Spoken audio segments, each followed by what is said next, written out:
Mbak Yeni, Anda punya catatan tentang pungli yang dilegalkan. Seperti apa persisnya? Nah, begini, ini agak sedikit heran juga kalau kemudian yang tadi saya sampaikan bahwa potensi yang kemudian ditargetkan untuk kenaikan ini itu kan hanya sekitar 1,7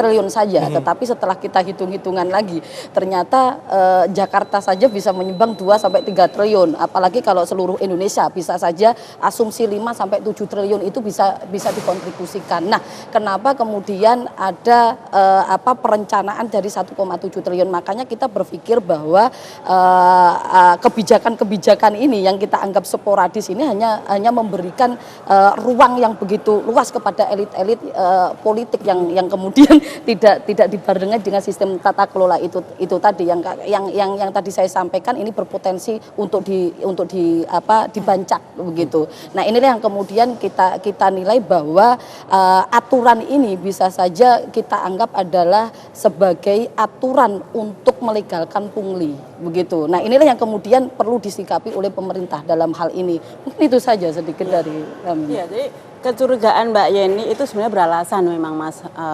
Jadi katakanlah tadi kita bikin hitung-hitungan sederhana ya. Kalau misalnya untuk kenaikan dari STNK pengurusan untuk mobil kan sekitar 325.000. Nah, kalau 1 juta saja itu sudah lebih dari 3 triliun. Nah, targetnya hanya 1,7. Jadi potensi moral hazardnya itu gede sekali gitu kan. Dan bahkan total PNBP kalau kita lihat di APBN itu hanya sekitar 40-an triliun gitu kan.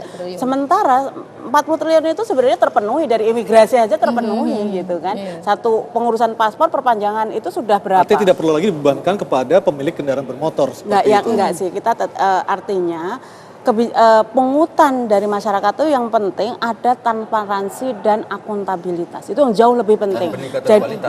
Jadi kalau misalnya ada kejelasan itu, pasti masyarakat ini juga bisa memahami, mengerti bahwa kita punya kewajiban, tetapi juga kita akan menerima hak kita. Hak kita misalnya take and give-nya ada, Mbak, jelas gitu ya. Give-nya jelas. Jadi ketika misalnya ada perubahan pengurusan minimal, ini yang tadinya ngurus BPKB STNK 3 hari nggak kelar, itu mungkin 3 jam akan kelar gitu kan. Tetapi kan dibuktikan dulu, seperti kita ada beli barang, harganya naik.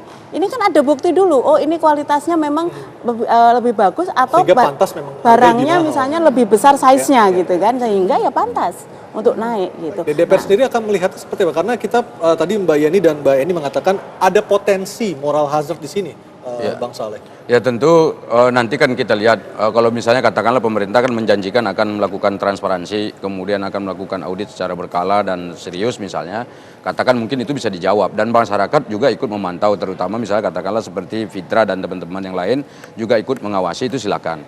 Tetapi kalau menurut saya memang ada pilihan-pilihan ya dalam mendiskusikan masalah ini. Pertama, memang kita berharap bahwa pemerintah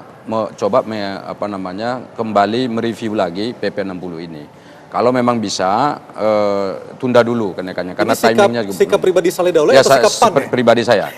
Ya, secara pribadi saya mengatakan bahwa kalau bisa ini tolong ditinjau lagi. Tapi jika pun misalnya pemerintah tetap akan memperlakukan itu, kan ada pilihan-pilihan lain, misalnya katakan untuk BPKB dan STNK, katakan untuk mobil mewah saja, atau mobil yang katakanlah ada CC tertentu. Iya, katakanlah gitu ya? kan ada nanti dibuat ukuran sendiri oleh pemerintah. Mobil mewah itu kan ada ukurannya. Jadi apa yang dikatakan oleh dealernya mewah ya dikatakan itu mewah gitu. Kemudian yang memiliki 2 kendaraan, misalnya dalam satu nama tertentu seseorang misalnya. Iya, jadi itu boleh dinaikkan. Atau misalnya mereka-mereka yang mampu, yang dinilai mampu untuk membayar lebih, itu saya kira tidak ada masalah. Tetapi kan kita ini masalahnya ada masyarakat yang merasa keberatan. Nah, keberatan dan suara masyarakat itu tentu kita harus sampaikan kepada pemerintah.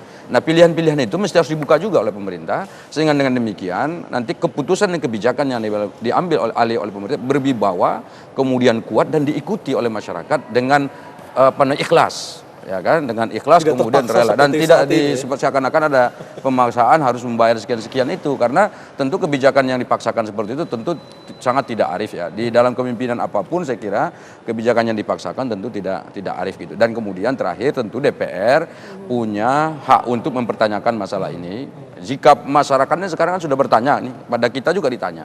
Tentu atas dasar itu kita juga akan bertanya kepada pemerintah dan kita akan panggil, kita akan minta penjelasannya dan kalau perlu ya pemerintah kita minta satu suara dulu lah untuk menjelaskan ini kepada masyarakat. Kebijakan apa yang paling baik lagi untuk menutupi katakanlah kalau ini tetap akan diberlakukan.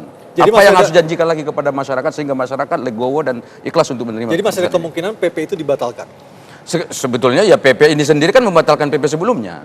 Ya kan katanya kan 2010 PP-nya itu baru sekarang diganti 2016. lagi. Ya, artinya setelah 7 tahun. Berarti kan PP yang ini yang Membatalkan 60 PP membatalkan PP sebelumnya dan tidak tertutup kemungkinan PP itu berubah. Kan ada juga Permenaker itu dalam beberapa bulan juga sudah diganti.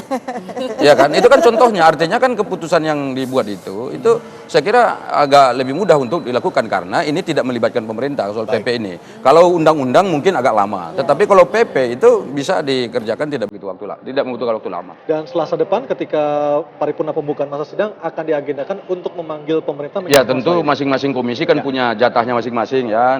Yang memanggil komisi 3 mungkin dengan kepolisian, kemudian komisi 11 mungkin akan memanggil Kementerian Keuangan. Benar menunggu keseriusan DPR kayak gitu kan untuk melakukan pemanggilan itu gitu kan. Mudah-mudahan DPR serius ya. Dan serius sebetulnya kalau menyampaikan aspirasi.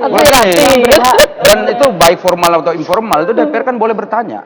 Dan memang itulah kewajiban kita menanyakan itu. Dan itu insya Allah Sekarang serius. bola ada di Pak Saleh. Kita tunggu action dari Pak Saleh dan kawan-kawan di DPR. Terima kasih Bang Saleh, Mbak Yeni dan Mbak Yeni. Dan pemirsa demikianlah akhir dari Talk to Anyu semalam hari ini. Saya Aryo Ardi. Terima kasih dan sampai jumpa.